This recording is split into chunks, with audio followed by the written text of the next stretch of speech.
हरियाणा में चुनाव 1 अक्टूबर को होने थे, लेकिन बीजेपी ने अनुरोध किया कि चुनाव की तारीखों को आगे बढ़ा दिया जाए। चुनाव आयोग ने अनुरोध मान भी लिया और अब चुनाव 1 अक्टूबर को नहीं बल्कि 5 अक्टूबर को होंगे। लेकिन आज हरियाणा के अंदर एक बड़ा कांड हो गया और सबसे बड़ा सवाल यह कि क्या बीजेपी इसके बगैर चुनाव के अंदर जा ही नहीं सकती है? क्या कांड हुआ है और क्या वाकई बीजेपी के लिए चुनाव के अंदर हिंदू मुस्लिम के बगैर कोई मुद्दा इंपॉर्टेंट है ही नहीं? हरियाणा के चरखी दादरी में आज एक बड़ा कांड हुआ। वहां पर एक शख्स की पीट पीट करके हत्या कर दी गई। मॉब लिंचिंग के शिकार एक व्यक्ति को, बंगाल के एक मजदूर को बनाया गया।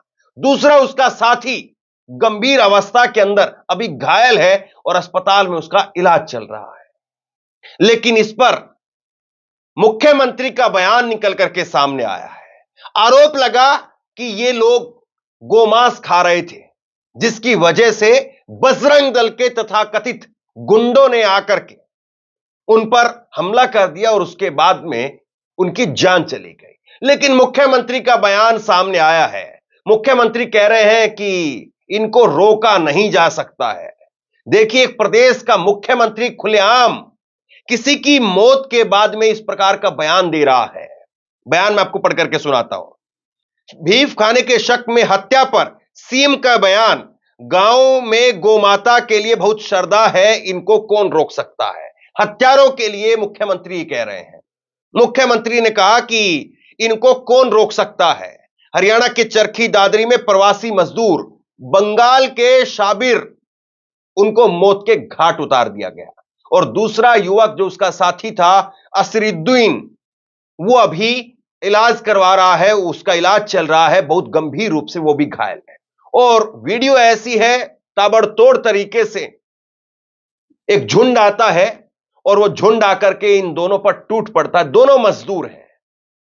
मैं बयान आपको सुनाऊंगा, लेकिन उससे पहले एक बड़ा सवाल ये कि 27 अगस्त को पुलिस के पास में शिकायत जाती है। 27 अगस्त को, तारीख को आप बहुत ध्यान से देखिए। आज 31 तारीख है। पुलिस के पास में 27 अगस्त को शिकायत जाती है कि यहां पर इस जगह पर कुछ लोग गोमांस खाते हैं। यह एक आरोप लगाया गया और इसको लेकर के पुलिस को शिकायत गई। पुलिस भी मौके पर पहुंची और पुलिस ने मौके पर पहुंच करके सैंपल इकट्ठा किया। लेकिन उसके बावजूद में पुलिस ने उस घटना को ज्यों क्या त्यों छोड़ दिया। क्या पुलिस ने उस घटना के बाद में वहां पर जो शिकायत हुई, जहां पर सैंपल लिया पुलिस ने, क्या उसके बाद में पुलिस का काम नहीं था कि पुलिस उस पूरे इलाके में जितने भी तथाकथित गोरक्षक हैं और जिनको खुद नरेंद्र मोदी गुंडा कह चुके हैं। नरेंद्र मोदी ने कहा था अगस्त 2016 के अंदर कि कुछ लोग गोरक्षा के नाम पर अपना दुकान चलाते हैं, गुंडागर्दी करते हैं। ये नरेंद्र मोदी जी के शब्द हैं, मेरे नहीं है। तो पुलिस जब 27 अगस्त को किसी पर्टिकुलर इलाके के अंदर इस प्रकार की शिकायत मिलती है, तो क्या पुलिस का काम नहीं था, पुलिस का जिम्मेदारी नहीं थी कि उस पूरे इलाके को सैनिटाइज करें?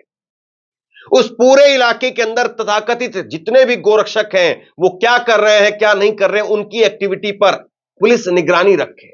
और उसके बाद में जो दोनों आरोपी हैं उनको लेकर के पुलिस या तो सतर्कता बरती, या उनको हिरासत में लेती, या उनको सुरक्षा देती। कुछ ना कुछ पुलिस को करना चाहिए था, लेकिन वो खुला पूरा माहौल। 27 अगस्त को शिकायत मिली और उसके बाद में आज 31 अगस्त को दोनों युवकों को पीटने के लिए वहां पर झुंड पहुंच गया।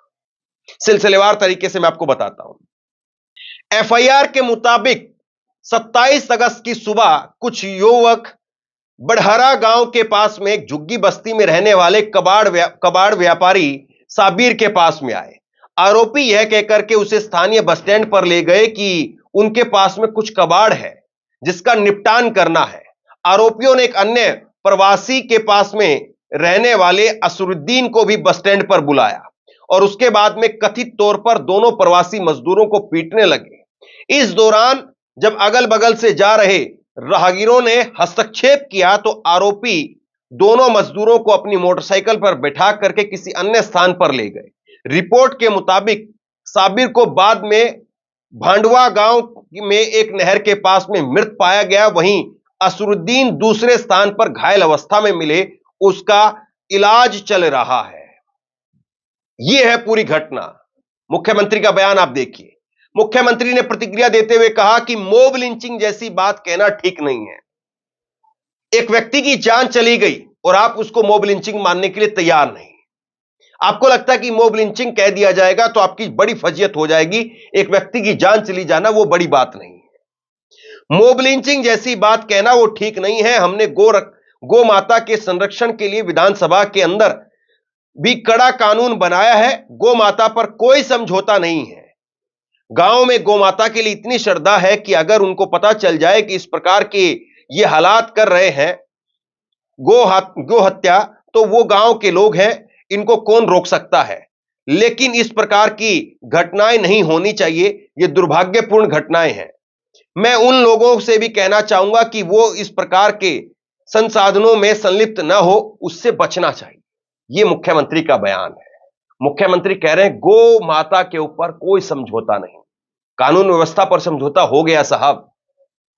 कानून व्यवस्था सीधे तौर पर बताती है कि आपने ये नहीं किया जो करना चाहिए था। प्रोटोकॉल ये कहता है कि जिस इलाके में अगर ऐसी कोई घटना हुई है तो पुलिस को अपनी चौकसी बढ़ा देनी चाहिए थी। और जब उस इलाके में, उस प्रदेश में अगर चुनाव हो रहे हैं तो चुनाव से पहले तो पुलिस वैसे ही हाई अलर्ट पर रहती है। लेकिन आपने क्या किया? आपने ऐसा कुछ भी नहीं किया। और इसीलिए सवाल जो है वो खड़े हो रहे हैं। एनडीटीवी ने लिखा है कि भीफ की हत्या के शक में 7 लोग गिरफ्तार। चरखी दादरी पुलिस ने बड़हरा गांव में एक प्रवासी की हत्या के मामले में 2 नाबालिग सहित 7 लोगों को गिरफ्तार किया है। मृतक की पहचान साबिर मलिक के रूप में हुई है। गिरफ्तार किए गए लोगों की पहचान अभिषेक, रविंद्र, मोहित, कमलजीत और साहिल के रूप में हुई है। मुख्यमंत्री का बयान न्यूज़ 24 ने लिखा है, लोगों के मन में गोमाता के लिए आस्था है, उनकी भावनाएं जुड़ी हुई हैं। जब भी कोई सूचना आती है तो गांव के लोग प्रतिक्रिया देते हैं। गजब प्रतिक्रिया साहब, मतलब जिसमें कानून तार तार कर दिया जाए। अगर कोई भारतीय जनता पार्टी का व्यक्ति अगर इस प्रकार की किसी घटना के अंदर मारा जाए तो तब भी आप यही प्रतिक्रिया देते। मैं ऐसा बिल्कुल नहीं कह रहा हूं कि कभी कोई ऐसा होना चाहिए, लेकिन एक सवाल यहां पर बनता है। इसके साथ में आंकड़ा आप देखिए, गाय को लेकर के हिंसा 2014 से 2022 तक 206 घटनाएं हुई हैं। 850 लोग इसमें पीड़ित हुए हैं और 45 से अधिक लोगों की इसमें मौत हुई। लेकिन साहब इसको लेकर के कोई कहीं पर चर्चा नहीं है। और सबसे बड़ी बात यह है कि अब जो आरोपी आएंगे छूट करके, ट्रेंड बन गया है, जो आरोपी छूट करके आएंगे उनका फूल मालाओं से स्वागत होता है। पत्रकार स्वाति मिश्रा ने लिखा है कि हरियाणा में भीफ खाने का आरोप लगाकर के बंगाल के साबिर और अरिसुद्दीन को पीटा गया। साबिर की मौत हो गई। पुलिस ने 2 नाबालिग समेत 5 लोगों को पकड़ा। हैरानी नहीं होगी कि अगर इन हत्यारों का भी स्वागत फूल मालाओं से हो। 2017 में झारखंड में भीफ के आरोप में अलीमुद्दीन की हत्या कर दी गई थी। कोर्ट ने 11 लोगों को उम्र कैद की सजा सुनाई थी। फिर 2018 में इनमें से 8 लोगों को हाईकोर्ट ने जमानत दे दी। जब बीजेपी के केंद्रीय नागरिक उड्डयन मंत्री जयंत सिन्हा ने इन लोगों को माला पहना करके स्वागत किया था। बीजेपी जिला कार्यालय के अंदर मिठाई भी बांटी गई। सबसे बड़ी बात यह है कि चुनाव आ रहे हैं। चुनाव में बीजेपी को क्या बताना चाहिए, भारतीय जनता पार्टी को क्या बताना चाहिए, जो सत्तारूढ़ पार्टी है उसको क्या बताना चाहिए? उसको आंकड़े पेश करने चाहिए। उसको बताना चाहिए कि क्या कुछ जो है वो दे रहे हैं, क्या कुछ वो दे सकते हैं। उन्होंने युवाओं के लिए क्या किया है, युवाओं के लिए वो आगे क्या कर सकते हैं, महिलाओं के लिए क्या किया है, आगे क्या कर सकते हैं। इन सब चीजों पर बात होनी चाहिए। लेकिन इस पर पता है क्या होगा? आज तारीख आप नोट करिए, आज 31 जो है वो अगस्त की तारीख है और इस मुद्दे को अब धीरे धीरे करके बड़ा बनाया जाएगा। इसमें 2-4 कांग्रेस के नेताओं के गैर जिम्मेदाराना बयान भी सामने आएंगे। देखिएगा आप, ये ट्रेंड है ये। और उसके सहारे बीजेपी उन छुटभइये नेताओं के गैर जिम्मेदाराना बयान के सहारे अब इसको और बड़ा बनाएगी। और उसके बाद में एंट्री होगी नरेंद्र मोदी जी की, उसके बाद में एंट्री होगी योगी आदित्यनाथ की, और उसके बाद में गो हत्या, मुसलमान, हिंदू, बस यही करके चुनाव को गरमा दिया जाएगा। ऐसा लगता है कि लोकसभा चुनाव में जब पहले 2 चरण के चुनाव चले गए थे और बार बार सोशल मीडिया पर लोगों ने लिखा था कि ऐसे तो मोदी जी हम हार जाएंगे, चुनाव को थोड़ा गरमाइए, और मोदी जी ने फिर उसके बाद मुजरा, मटन, मछली इन शब्दों का इस्तेमाल शुरू किया। कहा कि ज्यादा बच्चे पैदा करने वाले घुसपैठिए, मुसलमानों को लपेटा। कहा कि मुसलमानों को कांग्रेस आपका ये दे देगी, वो दे देगी। हरियाणा में सिर्फ 7% मुसलमान है, सिर्फ 7% मुसलमान। किसको आप डरा रहे हैं? 93% लोगों को। कमाल की बात है ना। लेकिन अब चुनाव, ऐसा लगता है कि बीजेपी ने लोकसभा चुनाव में जो गलती की या जो कमी रह गई, वो यहां पर पहले ही भरपाई करके चल रहे हैं, और इसीलिए अभी से पूरी तैयारी करके इस चुनाव में एंट्री की जा रही है। अब देखिएगा, एक क्रोनोलॉजी दिखेगी आपको। कुछ कांग्रेस के नेताओं के गैर जिम्मेदाराना बयान आएंगे और उनको लेकर के बीजेपी इस पर फिर पूरा माहौल बनाएगी। यानी अभी तक जो हरियाणा में बात हो रही है बेरोजगारी की, अभी तक हरियाणा के अंदर जो बात हो रही है कि अग्निवीर की, रोजगार नहीं है, महंगाई है, युवा मारे मारे फिर रहे हैं, ये सारी जो बातें अभी तक हो रही है, ये सारी बातें किनारे रख दी जाएंगी। और बातें कौन सी होंगी? हिंदू, मुसलमान, गाय, कब्रिस्तान, मुसलमान, यही सब चलेगा। सबसे बड़ा सवाल यह है कि क्या इसके बगैर, ये हिंदू मुसलमान के टॉपिक के बगैर बीजेपी चुनाव में नहीं जा सकती है? जिसकी जिम्मेदारी होनी चाहिए, जिनको जवाबदेही देनी चाहिए कि प्रदेश में आपकी सरकार है, डबल इंजन की आपकी सरकार है, ऐसी घटना हो कैसे गई? वो इस घटना पर जिम्मेदारी, जवाबदेही लेने की बजाय अब इस पर राजनीति शुरू कर दी, तो फिर उसको आप क्या कहेंगे? सीधे तौर पर हरियाणा के लोगों की अब परीक्षा ये होगी। हालांकि मैं जितना जो है वो हरियाणा को समझता हूं, हरियाणा के लोगों को समझता हूं, मुझे लगता है कि इस मुद्दे से कोई फर्क नहीं पड़ने वाला है। ये उत्तर प्रदेश या बिहार या दूसरे राज्यों की राजनीति की तरीके से हरियाणा की राजनीति नहीं चलती है। हरियाणा के लोग ठेठ देहाती हैं और मुंहफट आदमी हैं। वो बीजेपी के इस ट्रैक को या जो भी लोग इसके पीछे हैं उसको बड़ी आसानी से एक्सपोज कर देंगे। वो दबने वाले नहीं है।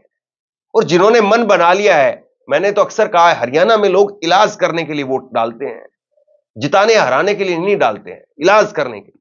और अगर हरियाणा के लोगों ने इलाज करने का फैसला ही कर लिया, वो जितना कोई घमंडी नेता हो, चाहे पार्टी का, कांग्रेस का हो, चाहे बीजेपी का हो, और चाहे उधर मुख्यमंत्री आ जाए, चाहे प्रधानमंत्री आ जाए, अगर कोई घमंडी नेता है तो उसका घमंड तोड़ देते हैं, इलाज कर देते हैं उसका। हरियाणा के लोगों की खासियत है, चाहे जो जितना मर्जी। एक कहावत कही जाती है कि इसकी कमर के नीचे से मिट्टी हटा देंगे इस बार, कमर के नीचे की मिट्टी निकाल देंगे इस बार, मतलब वो छोड़ते नहीं है।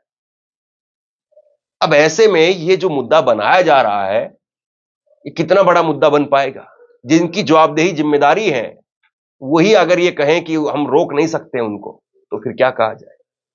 आप लोग शेयर कीजिए इस खबर को, ताकि लोगों को मुद्दा समझ में आए। चुनाव में सरकार की जिम्मेदारी है कि वो कानून व्यवस्था पर सवाल जवाब करे, कानून व्यवस्था पर बताए कि ये क्यों हो गया, कैसे हो गया, बजाय इसके कि वो कहे कि हम रोक नहीं सकते। और दूसरा, महंगाई, बेरोजगारी, इन सब मुद्दों पर बात करिए। 10 साल में क्या किया वो बताइए। इस खबर को लेकर के आप क्या सोचते हैं, और क्या आपको लगता है कि ये गो हत्या का, तथाकथित गो हत्या है? ये अभी सिद्ध नहीं हुआ है। वो जो पुलिस सैंपल लेकर के गई थी, उसकी रिपोर्ट भी नहीं आई अभी तक। और आपको याद होगा, एक मोनू मानेसर का भी इसी प्रकार से चैप्टर चला था, लेकिन वो अब पता है दोबारा काम कर नहीं सकता है। शेयर कीजिए इस खबर को, और आप क्या सोचते हैं नीचे कमेंट बॉक्स में लिख करके जरूर बताइए। और इसी तरह की तमाम खबरों के लिए ऑनलाइन न्यूज इंडिया को सब्सक्राइब कीजिए। बहुत बहुत धन्यवाद।